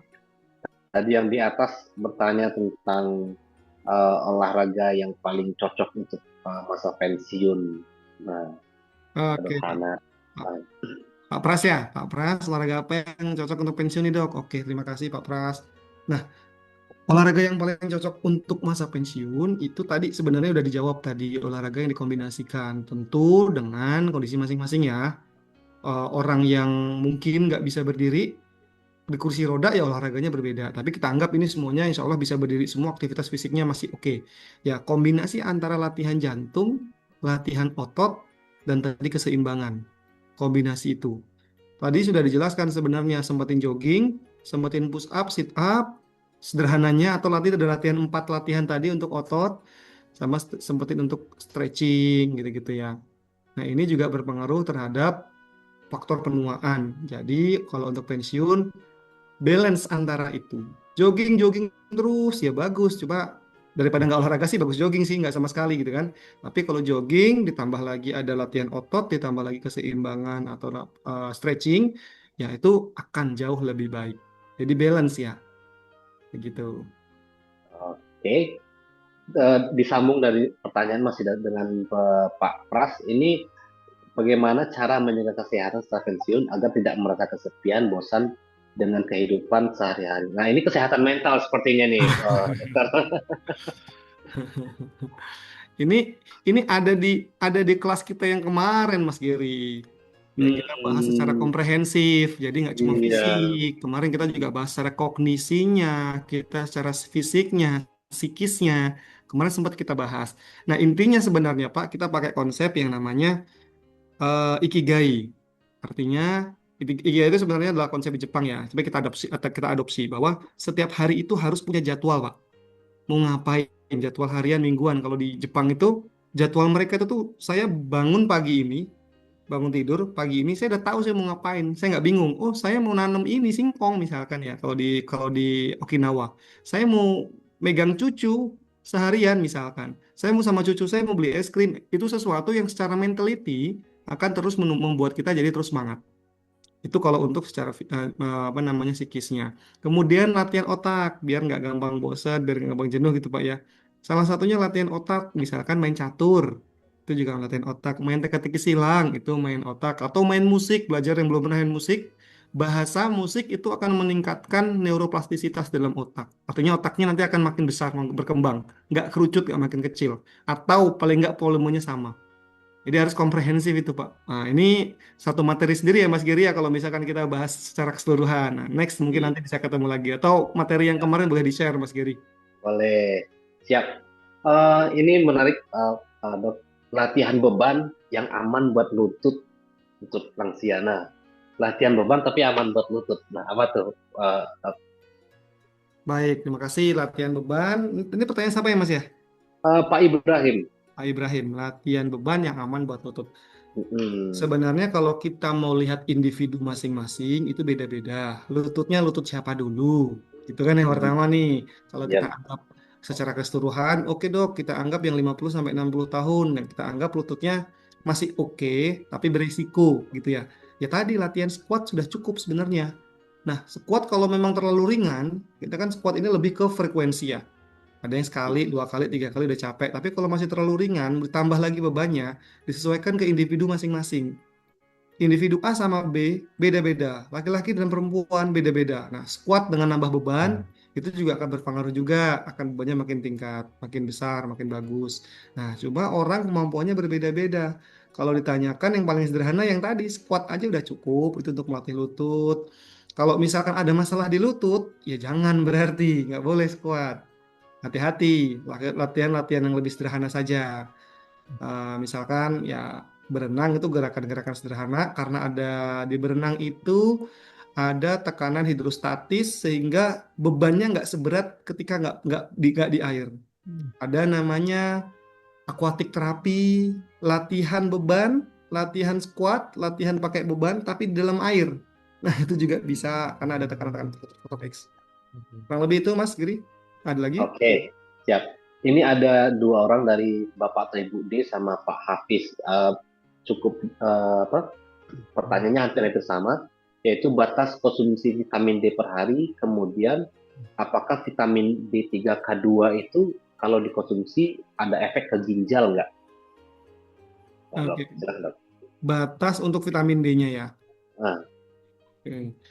Baik, pertanyaannya bagus sih ini karena menjadi concern. Bukan hanya vitamin. Contoh deh, obat tensi. Saya nggak minum obat tensi, Dok. Minum tiap hari, 15 tahun saya minum, ginjal saya rusak nanti. Misalkan seperti iya, itu. Tapi ini vitamin nih sekarang nih. Minum ada efeknya ke ginjal nggak? Nah, efek ginjal itu perlu kita kaji kalau dia punya masalah pertama. Masalah di ginjal. Oh, dia memang ada masalah gagal ginjal sebelumnya. Ya hati-hati dengan obat-obatan. Karena tetap yang akan memfilter adalah ginjalnya. Cuma kalau kita anggap semuanya normal, nggak ada masalah, selama dosisnya sesuai dengan aturan, itu aman. Nah, itu yang penting, maka nggak boleh sembarangan. Beli obatnya belum terstandarisasi secara nasional atau belum BPOM. Beli tiba-tiba habis dari LE tadi ya, Lenteng Agung gitu ya, habis dari LE, beli vitamin yang levelnya level sana. Ya, demografinya berbeda, kebutuhannya berbeda. Nah, pertanyaan selanjutnya untuk kebutuhan vitamin D tadi ya. ya, Kebutuhan Pak. vitamin D itu juga faktornya beda-beda, Pak. Ini saya bahasanya bukan politis ya. Memang kalau di medis kita nggak boleh samaratakan. Takutnya nanti beda nih bahasanya. Antara ibu bapak dengan defisiensi, ibu bapak tanpa defisiensi, atau yang saya rajin dok, makan ini, saya berjemur tiap hari dok. Tentu beda nih kebutuhannya. Nah, artinya kalau mau secara komprehensif detailnya ya harus dicek kadar vitamin D kita berapa. Itu akan menentukan dosisnya. Cuma kalau untuk apa namanya standarnya itu dengan kita berjemur, konsumsi daging cukup, konsumsi telur cukup, itu sebenarnya udah oke. Nggak perlu tambahan-tambahan juga. Nah, cuma kalau beberapa dosis-dosis yang kecil, ya itu masih oke lah. Kadang juga ini untuk kelebihan. Karena itu butuh itu, Pak. Kalau misalkan kelebihan, ya dibuang juga. Kita minum vitamin C 1000 misalkan. Kebutuhan harian vitamin kita cuma 90 mg. Sisanya ya dibuang. Nggak kepake juga. Nah, jadi dosis ini ada yang 1000, ada yang 5000. Kalau lagi nggak fit, biasanya kita busnya pakai 5000 karena secara riset meningkatkan fungsi imunitas. Cuma kalau misalkan kebutuhan harian itu sebenarnya kita cukup 600. Jadi satuannya IU ya, International Unit. Nah, tergantung umur juga. Memang ada kebutuhan, kita pakai minum yang kalau saya sebut merek itu biasanya nih, aduh, nggak apa ya Mas nyebut merek ya Mas ya. Saya biasanya pakai IP itu karena nggak gede-gede banget itu kan, murah nggak gede-gede banget itu kan, ya udah cukup lah. Karena saya merasa dengan asupan konsumsi saya harian cukup, jadi saya tambahin dikit aja. Tapi kalau misalkan ada masalah dengan fisiknya, dengan defisiensi vitamin D, ya itu pasti butuh kurang, butuh 1000 mungkin, butuh 5000, harus dicek. Tapi kalau sederhana ya, PD dengan makanan yang dimakan, insya Allah tanpa suplemen pun cukup. Kalau ke ginjal tadi ya jawabannya ya Pak ya, selama dosisnya aman, dosisnya nggak berlebihan, dosisnya sesuai dengan kebutuhan, ya itu aman. Dan tidak ada masalah ginjal. Cuma kalau dia ada masalah pada ginjalnya, itu perlu dikonsulkan lagi pada spesialisnya. Ini saya minum ini aman nggak? Harus lebih hati-hati pokoknya. Begitu ya. Oke, terus ini masih seputar vitamin D nih dok, dari Boleh. Bapak atau Ibu BPR Sarina Kapri. Itu efek ginjal sudah, sambungannya saat ini lagi sedang flu, sudah minum Oke. obat tapi tidak sembuh. Apa boleh mungkin nebusnya dengan konsumsi vitamin D3? Oke. Vitamin D itu secara klinis, Bu, biasanya kombinasi dengan K2 ya, itu berpengaruh terhadap imunitas. Jadi tujuannya lebih ke imunitasnya. Jadi udah ada batuk pilek tuh kan biasanya imunnya turun tuh. Kita butuh tentara untuk melawan dia lebih komprehensif. Ya solusinya adalah meningkatkan imun. Nah, D3K2 atau D3 itu adalah salah satu pencetus imunnya meningkat. Kalau saya kemarin waktu di Harom itu Tanah Suci itu sakit batuk pileknya spesial nggak kayak di Indonesia ya. sampai diinfus bahasanya. Batuk pilek sampai diinfus, Bu. Saya malu sebenarnya. Cuma ya gimana, ini kan demografinya beda, itu bukan rumah kita. Dan memang suhunya beda, di sana juga endemiknya berbeda. Nah, maka vitamin D ini saya gunakan sebagai booster imun ketika saya sedang flu. Waktu itu dokter spesialis penyakit dalam saya suggest ke saya untuk D5000. Itu yang oke. Boleh nggak? Boleh. Kalau ibu nggak ada masalah ginjal nggak masalah. Ini boleh diminum. Biasanya kan nggak lebih dari seminggu nih minum kayak gini nih, Bu nih. Jadi lebih ke fungsi imunitasnya. Gitu ya. Oke, lanjut. Berapa dari Pak Lukman, berapa target masa otot yang ideal untuk usia di atas 55 tahun? Pak, siapa namanya, Pak? Pak Lukman, Pak Lukman. Pak, target untuk masa otot ya. Masa ototnya berapa nih untuk usia di atas 55 tahun? Ini langsung spesifik ya. Usianya Iya, 55 tahun. Oke, silakan. baik. Latihan umpama. Kalau untuk masa otot itu orang berbeda-beda untuk targetnya. Kalau untuk yang spesifik ke usia biasanya kita gunakan range usia, Pak. Range usia itu secara umum sebenarnya nggak ada target spesifik. Artinya gini, kalau atlet sama non atlet itu kita cut off-nya pakai standar sarkopenia tadi ya, yang kuesioner tadi ya. Kalau itu udah aman, itu udah cukup. Kecuali, oh saya mau ada ini dok, saya mau ada target untuk bodybuilder ya beda lagi. Secara umum itu beda lagi. Nah, tapi tidak ada target secara spesifik berdasarkan umur, secara rekomendasi internasionalnya. Jadi yang dinilai itu udah sebenarnya fungsinya aja. Fungsi kekuatan dan performanya apakah cukup atau enggak. Salah satunya apakah sarkopenia atau enggak dengan cara kuesioner tadi. Itu secara gampangnya. Tentu saja kuesioner tadi akan gampang sekali dijawab dan tesnya gampang dilakukan kalau ototnya bagus. Kalau memang targetnya adalah untuk saya pengen badan saya kelihatan lebih six pack, itu pasti beda. Nah, artinya seperti itu ya Pak ya kalau untuk target masa otot, kalau secara umumnya kita lebih ke fungsi dan perform, bukan ke berapa persentase tidak. Kalau mau persentase-persentase ya yang penting kalau untuk atlet itu kan berarti beda targetnya. Lebih ke sana ya, lebih ke fungsi performanya. Kita ngukurnya tadi ya pakai lingkar betisnya, pakai kuesionernya gitu. Oke, selanjutnya ini agak menarik nih, Coach. Dari Ibu Yuniar. Nih, kalau olahraga itu identik dengan mengeluarkan keringat ya. Karena kalau dari saya sendiri juga olahraga jarang berkeringat, dok. Apakah itu Ibu siapa ini? Ibu Ibu Yuniar? Junior ya, coba Yuniar saya. AHM. Apakah Oke. olahraga itu identik dengan mengeluarkan keringat? Maksudnya apakah mungkin setiap olahraga apakah harus keluar Harus keringat? keringatan. Oh, ini kalau Mas Gary olahraga 1 jam kayak nggak kerasa keringatnya. Tapi kalau Pak Benar. Sugeng 15 menit udah banjir gitu ya. Berkata kok Oh, bisa benar. sih?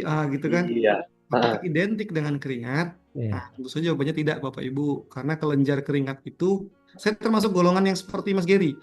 Orang lain udah ngos-ngosan, udah basah semua, saya belum. Nah, ini sehingga ini tidak menjadi faktor identik. Nah, karena ini adalah respon tubuh terhadap pengatur suhu. Ini kan biasanya ada faktor suhu ya. Ada yang orang kepanasan dikit, kalau olahraga itu kan relate-nya nanti dengan panas tubuh ya Bapak Ibu ya. Tubuhnya makin panas, baru akan mengeluarkan keringat gitu ya, bahasa gampangnya gitu ya. Tapi, atau kita kepanasan di bawah matahari deh. Mas Gary sama saya di bawah matahari yang sama, sebelahan, keringatnya beda tuh. Biasanya orang yang berat badannya berlebih makin basah tuh, makin keringetan, karena suhunya makin panas. Nah, respon tubuh terhadap suhu itu yang mempengaruhi juga. Jadi nggak cuma satu, nggak sesederhana apakah itu akan menjadi identik, tidak. Faktor lingkungan, faktor kelembapan, intensitasnya beda-beda. Dan genetik juga berpengaruh Bapak Ibu. Jadi gitu ya. Jadi nggak harus berkeringat nggak. Maka kita di dalam cut off-nya tadi itu nggak dihitung berdasarkan keringatnya atau nggak berdasarkan harus dari berapa banyak keringat. Dari hitungnya adalah durasi waktu 30 menit per hari dalam waktu 5 hari. Jadi 150 menit per minggu. Cut off-nya seperti itu. Oke.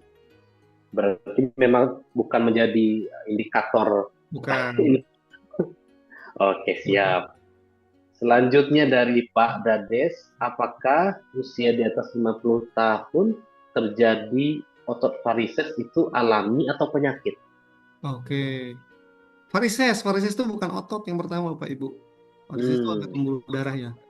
Jadi pembuluh darahnya berliuk-liuk gitu ya, berliuk-liuk. Dan itu bukan otot, itu ada pembuluh darah. Emang ada beberapa orang yang memang menganggap pembuluh darah itu adalah otot. Kalau kita lihat tangan warna biru-biru, wah itu ototnya tuh, itu uratnya gitu ya. Itu Hmm. pembuluh darah Bapak Ibu. Jadi varises itu yang pertama, saya disclaimer itu bukan otot, tapi pembuluh darah vena. Makanya warnanya biru. Kalau pembuluh darah arteri biasanya warnanya merah, masih seger, banyak oksigen. Kalau biru biasanya vena karena udah banyak karbon dioksidanya. Nah, ini biasanya karena faktor penuaan dan memang umum terjadi pada orang-orangnya. Nah, jadi faktor medis juga nggak semua ya, ini nggak semua. Cuma kalau faktor kegiatan aktivitas fisik itu berpengaruh. Medis sangat berpengaruh. Jadi makin meningkat usia itu resiko untuk varises itu makin besar. Kenapa ini bisa menjadi? Ya karena pembuluh darahnya makin membesar, aktivitasnya kemudian makin menonjol, itu juga bisa berpengaruh. Lebih seringnya biasanya di usianya 50 tahun. Karena tadi Pak Bu, elastisitasnya itu tuh makin menurun. Katupnya kan saya bilang tadi menjadi katup ya. Katup di venanya juga dia semakin kurang kuat. Jadi dia harusnya bisa menahan, jadi nggak bisa menahan, akhirnya berliuk-liuk. Nah, ini faktornya dari situ. Jadi, yang pertama, disclaimer-nya itu bukan otot, yaitu pembuluh darah. Dan nggak semua orang mengalami, tapi faktor umur berpengaruh terhadap resiko peningkatan. Begitu ya. Oh, oke, semoga terjawab. Kemudian dari Pak Hafiz untuk konsumsi testosteron itu untuk menambah massa otot bagus apa tidak, Dok? Waduh, levelnya udah testosteron nih Pak Hafiz nih. Iya, Ya Pak Hafiz ya. Cuma kalau untuk secara keseluruhan, kalau kita untuk maintenance, targetnya adalah untuk fungsi dan perform. Tapi kalau untuk lebih lebih kelihatan gagah, lebih kelihatan muda, itu juga memang harus perlu tambahan-tambahan. Contohnya, ya tadi, contohnya pakai suplemen-suplemen, pakai protein dari luar eksternal gitu ya. Tapi secara umum sebenarnya untuk testosteron ini sebenarnya jangan terlalu menjadi concern kita. Jadi ini nggak begitu direkomendasikan, terutama untuk rutin. Apalagi tujuannya untuk menambah massa otot, enggak. Karena ini biasanya hanya digunakan untuk ada indikasi medis yang berpengaruh terhadap hormonal. Kalau nggak ada masalah hormonal, atau biasanya disebut dengan hipogonadisme, di mana testosteronnya rendah dan terbukti secara pemeriksaan. Tapi kalau nggak tujuannya untuk menambah massa otot, itu tidak direkomendasikan. Biasanya karena testosteron yang diberikan itu adalah sintetis, bukan ori, KW Hmm. gitu ya. Nah, dan ini juga perannya memang ada untuk meningkatkan massa otot, tapi ini bukan sesuatu yang normal di dalam tubuh untuk dimunculkan, harus dari luar kan ngambilnya. Sehingga kalau bahasanya ini aman atau enggak gitu ya, kalau dari Pak Hafiz tadi pertanyaannya, itu jawabannya tidak direkomendasikan kalau tujuannya untuk massa otot. Tapi kalau untuk penyembuhan itu bagus. Faktor resiko dan lainnya lebih banyak Pak nanti Pak, bukan hanya untuk otot saja, ngefek ke pembuluh darah, ngefek ke kesuburan, ngefek ke kulit, jerawat, juga bisa ngefek ke tidur, karena dia hormon tuh dia nggak bisa milih, hanya pengen otot yang besar, nggak bisa dia secara keseluruhan, begitu, tidak rekomendasi. Oke, mungkin beberapa pertanyaan lagi, Dok. Boleh. Karena waktu yang sudah menunjukkan, ini mungkin beberapa pertanyaan lagi yang mungkin dari Ibu Anita ya. Lutut saya sih nggak sakit, masih kuat kalau dipakai jogging atau sepeda, tapi tumitnya yang sakit, Dok. Itu kenapa?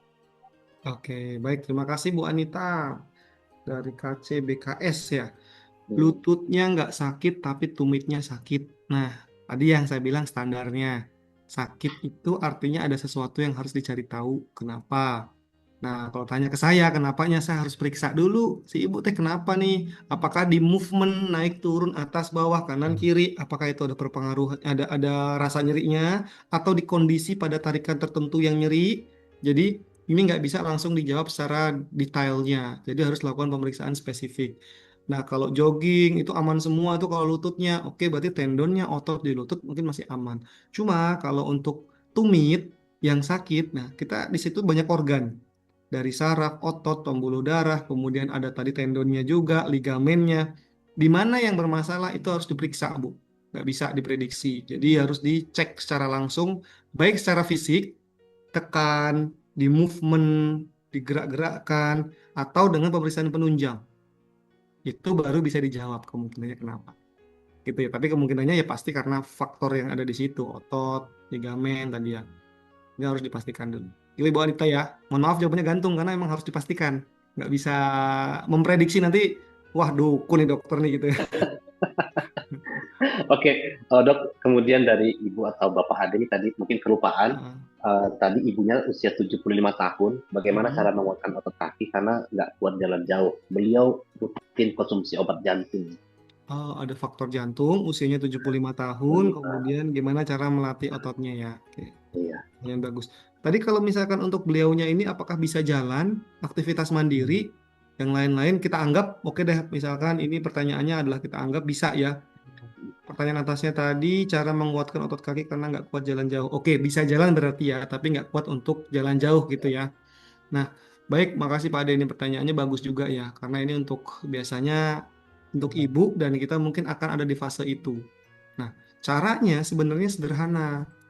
Yang tadi sudah saya lihatkan gambarnya, itu kan ada fungsi-fungsi ototnya. Otot mana yang mau dilatih, itu harus disesuaikan. Kalau dia susah untuk berdiri, berarti otot di pahanya, otot di kakinya, itu yang perlu dilatih. Nah, maka dari itu, duduk berdiri tadi ya, sit to stand, itu latihan. Jangan cuma pas lagi mau ngambil minum, atau pas mau kemana, baru gak, itu dilatih. Dilatihnya mulai dari 5 kali, 10 kali, 1 set, 2 set, itu cukup. Awalnya pegangan dulu nggak apa-apa. Tapi kan namanya juga melatih gitu ya. Kontinuitasnya harus ditambah. Kemarin 5 kali, besok 7 kali, besok 10 kali, kemarin 1 set, besok 2, 3, 4, 5. Makin dia dilatih, makin bagus. Heel rise tadi juga ada 4 poin tadi ya sebenarnya sudah saya contohkan ya. Heel rise juga jinjit, itu juga melatih sambil pegangan nggak apa-apa. Kemudian duduk, terus kakinya dinaikkan, diluruskan. Duduk, kakinya diluruskan, itu juga melatih otot tuh. Itu juga bisa dilakukan. Ditahan 3 detik, 5 detik, turunin lagi, diulangin lagi. Itu ngelatih sederhananya seperti itu, Pak. Jalan juga sama. Dok, dia bisa jalan tapi sedikit. Enggak apa-apa, Pak. Tapi sedikitnya dilatih. Dok, saya bisanya cuma 100 meter. Ya udah 100 meter dulu. Besok 105 ya. Besok 110 ya. Nah, tapi pelan-pelan. Memang levelnya harus ditambah. Perhatikan kalau misalkan ada masalah jantung, itu kalau ada nyeri dada, gitu ya, sesak napas, rasa mau pingsan, ini kalau ada masalah jantung seperti itu yang diperhatikan. Jantung debar-debar, keringat dingin, itu yang hati-hati. Nah, tapi prinsipnya latihannya seperti itu, Bapak. Oke, kemudian ini dari guru saya ini usia 55 tahun, massa ototnya 3,51 kilo. Itu bagus kan? Usia, Usia uh-uh, 55 tahun, massa ototnya 35,1 kilo. Keren. 35-an ya? 35,1 ya, usia 5 ya? Ya. Range-nya itu 30 sampai 40, Pak. Jadi kalau segitu sebenarnya masih oke. Bagus tuh. Range-nya itu kalau misalkan kita anggap termasuk yang baik itu 30 sampai 40 range-nya. Masih di bawah 40 masih oke lah. Masih termasuk bagus. Oh, tapi saya pengen lagi, Dok, biar kayak six pack ya, boleh lagi dinaikkan lagi, Bu. Itu ya. Oke, kalau frozen shoulder karena otot bisa sembuh nggak? Frozen shoulder sama tadi. Frozen shoulder itu harus dipastikan dulu pemeriksaannya sudah fix ya, udah fix frozen shoulder dari dokter, bisa kalau disembuhkan, bisa dilatih. Kaku kan, kalau frozen shoulder itu kan dia ototnya kaku. Cara dia biar nggak kaku ya emang dilatih pelan-pelan. Tadinya gerakannya sederhana, ngangkat tangan nggak kuat. Sekarang ngangkat tangannya dinaikkan dulu 3 detik, dinaikkan makin lama, makin lama, makin lama. Nah, itu ada fisioterapisnya ya biasanya. Dirangsang dulu, dimasas dulu, atau dirilekskan dulu dengan masase. Kalau di rehab medis juga nanti bisa dilakukan TENS atau treatment-treatment lainnya. Itu bisa. Kalau frozen shoulder bapak saya itu frozen shoulder juga, alhamdulillah sekarang sudah bebas, sudah aman karena kurang latihan atau gerakannya hanya gitu-gitu aja. Jadi kurang di stretch kan. Makanya tadi fungsi ketiga, stretching gerakan. Yang nggak pernah dikebelakangin, nah sekarang sempetin tuh dikebelakangin. Yang nggak pernah ditarik, ya ditarik ke belakang. Itu juga untuk ototnya biar nggak kaku. Biar lebih fleksibel ya. Iya betul, fleksibilitasnya biar bagus. Oke, Bapak Ibu, sambil kita menjawab, nanti mendengar jawaban dari Dokter Anusa, saya akan share dulu untuk feedback sesi kali ini. Kita bisa scan atau Bapak Ibu nanti di dalam kolom komentar atau kolom chat kami kopikan linknya untuk bisa diisi feedback di di sesi yang sekarang ini bersama Dokter Ardusa. Satu Oke, pertanyaan lagi Pak, bisa Pak? Pak Asep ya, silakan Pak. Iya, Pak itu kan ada lingkar lutut, lingkar betis ya Pak? Gimana Pak? Lingkar betis. Nah, lingkar Oke, betis ya, itu untuk ngecek kalau tadi ya. kalau laki-laki di bawah 33 gitu ya. Betul. Artinya kalau di atas 33 itu dia ada indikator gitu. Kalau makin kecil gitu sebenarnya Pak. Kalau makin besar, Enggak, kalau yang bermasalah itu makin kecil karena otot kan oh makin makin kecil makin mengarah ke kecil. masalah kan. Oh, yang makin kecil. Tapi kok di situ ah, apa namanya itu keterangannya lebih kecil dari 33 ya? Artinya memang harus lebih besar dari 33. Betul. Oh, gitu. Targetnya memang sebaiknya Minimumnya lebih besar. 33 gitu ya. Jadi kalau makin kecil, Nah, kok ototnya kecil, jangan-jangan sarkopenia ibarat kata gitu. Kalau emang oh, besar ototnya, oke bagus. Nah, cuma ya tiga tadi tiga. sih ada faktor lemak juga di situ Pak ya. Iya, maksud saya itu gini, itu kan proporsional dengan badannya Pak ya. Kalau badannya kurus kecil kan mungkin lingkar betisnya juga mungkin kecil gitu seperti itu. Tadinya Betul. pertanyaan saya itu ah, barangkali memang kalau misalkan dia terlalu besar itu dianggap ada masalah gitu kan. Ternyata enggak ya kalau lebih besar itu ya. Enggak, iya betul. Jadi cut off-nya adalah jangan sampai kekecilan. Tapi kalau besarnya beda-beda banget.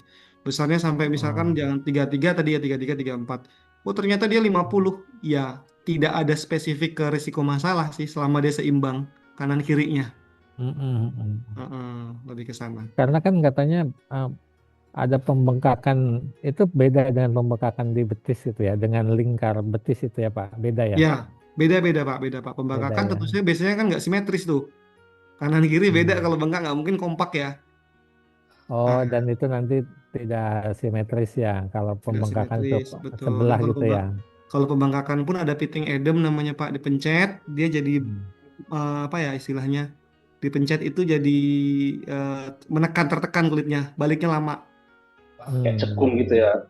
Cekung, nanti baliknya lama itu pitting edem berarti ada pembengkakan. Nah, dan ini nggak bisa jadi satu-satunya ya Pak. Tadi kan ada pemeriksaan untuk kuesioner, pemeriksaan ini juga menjadi indikator. Jadi nggak satu, jadi dikombinasikan gitu. Five time tadi sit to stand tadi juga menjadi tes.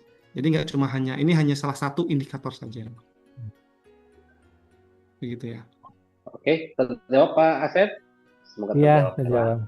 Alhamdulillah. Bapak dan Ibu, kita sampai pada penghujung pertemuan ini. Sambil Bapak Ibu tetap bisa scan barcode yang sudah kami tampilkan atau dengan klik link yang sudah kami share di kolom komentar.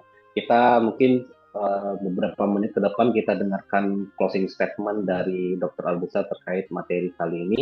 Bagaimana kemudian dengan menjaga massa otot kita tetap menjadi uh, orang-orang yang tetap produktif. Silakan dokter. Oke, terima kasih banyak Mas Gary. Eh, sudah banyak tadi yang kita bahas dan saya sangat senang sekali Bapak Ibu. Interaksinya di sini jalan banget. Kita bisa saling sharing. Ada yang nanya, nyanyi boleh nggak ya dok? Renang bagus. Nyanyi bagus banget Bu Ella untuk melatih otot otot suara ya. Renang juga bagus. Jadi olahraga yang bagus adalah olahraga yang dilakukan secara konsisten dan tahu takarannya. Jadi kalau secara spesifik lagi sesuai dengan usia ya tadi yang saya sampaikan. Nah, dan ini Bapak Ibu, saya selalu ingatkan kalau kita ingat duit, ingat juga kesehatan. Kenapa? Karena kalau duitnya ada, kita sudah investasi secara finansial, Ya. tapi kesehatannya nggak dijaga juga, rasanya nanti akan seimbang. Akhirnya duitnya dipakai buat berobat, gitu ya. Oh, Nah, benar. maka penting sekali setiap kita bahas banyak satu hal, satu pondasi penting ini nggak boleh dihilangkan.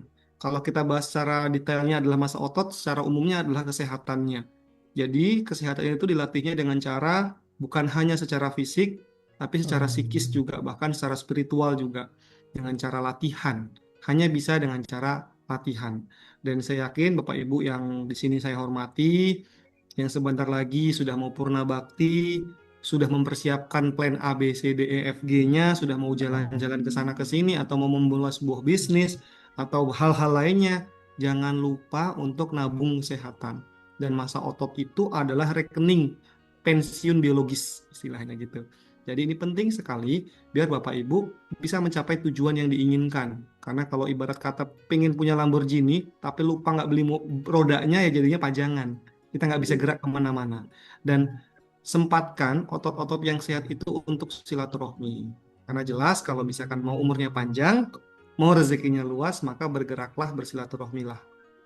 Mungkin itu aja Mas Gary. Siap, alhamdulillahirrahmanirrahim. Dan saya yakin ini Bapak Ibu masih ingin, masih gatel pengen chat dengan dokter terkait bahasan kali ini karena sangat relate sepertinya dengan kehidupan kita sehari-hari. Terima kasih Dokter Abusa, dan pastinya Bapak dan Ibu, semoga pertemuan ini menjadi pertemuan yang bermanfaat bagi kita semuanya, dan tetap kami menyarankan Bapak Ibu untuk tetap aktif selama masa purna bakti menuju masa purna bakti ini. Dan juga Bapak Ibu, terakhir sebelum kita berpisah, seperti biasa, beberapa menit, beberapa detik mungkin boleh di on cam kan, dulu foto bareng dulu sama-sama. Oke. Nanti materinya nanti kita share di grup. Jadi, boleh, silakan. Senyum simetrisnya silakan dikeluarkan Bapak Ibu. Simetrisnya, saya sambil siapkan kameranya dulu. Oke. Nah, keren. Bentar. Oke, Masya Allah. Oke, kita siapkan senyum terindahnya, tergantengnya, tercantiknya, terkerennya ya Bapak Ibu ya. Sama-sama senyum dulu semuanya. 1, 2, 3. Sekali lagi boleh berikan kita berikan cintanya. Oke, sama-sama 1, 2. Sekali lagi boleh yang semangat kepalkan tangan kanannya, yang semangat. 1, 2. Hati yang berbahagia, jiwa yang lapang dalam menghadapi segala kondisi yang sedang kita alami sama-sama di era yang seperti ini. Dan kami doakan semoga masa purna baktinya menjadi masa purna bakti yang berkarya, masa purna bakti yang hebat, dan bagi Bapak Ibu juga bisa menghebatkan orang-orang di sekitarnya. Dan pastinya semoga apa yang kita lakukan, apa yang kita rencanakan, apa yang sedang kita usahakan diridhoi oleh Tuhan Yang Maha Esa. Terakhir dari saya, banyak maaf. Assalamualaikum warahmatullahi wabarakatuh. Salam sejahtera bagi kita semuanya. Assalamualaikum warahmatullahi wabarakatuh. Terima kasih dokter. Terima kasih Kak Gary. Terima kasih Bapak Ibu. Terima kasih Bapak Ibu.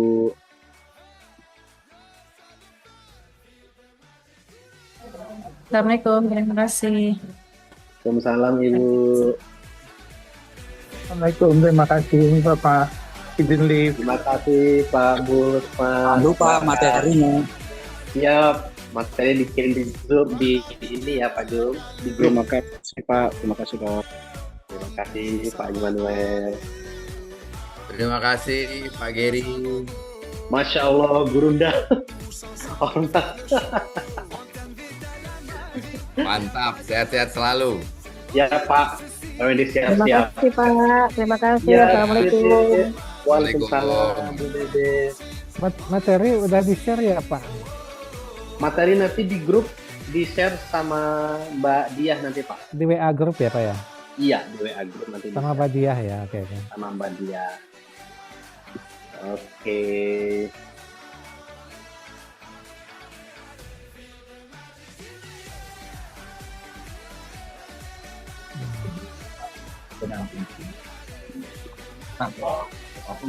Satu-satu. Belum 100. Ini satu-satu Pak.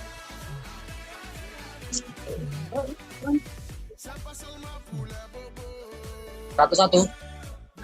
Pak. Biasa garis-garis ya. Oh iya. CD-nya ya. Itu aja, Pak.